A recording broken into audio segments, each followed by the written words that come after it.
রন bank থেকে চলে যাবার জন্য তার গাড়ির অপেক্ষা করছিল।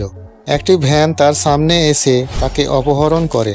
যখন রন জেগে উঠেছিল তখন তিনি নিজেকে একটি বেসমেন্টে দেখতে পায়। সেখানে 3টি দরজা ছিল, তার উপরে কিছু ছবি আঁকা পরিসংখ্যান সঙ্গে ছিল।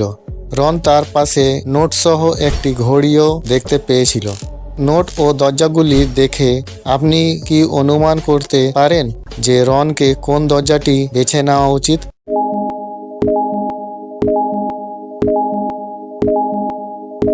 নোটের সংখ্যাগুলো দরজায় আঁকা একটি অনুরূপ চিত্র গঠন করে। রনকে প্রথম দরজা বেছে নেওয়া উচিত।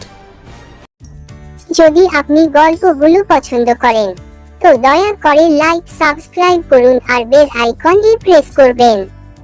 আর হ্যাঁ, কমেন্ট করতে ভুলবেন না।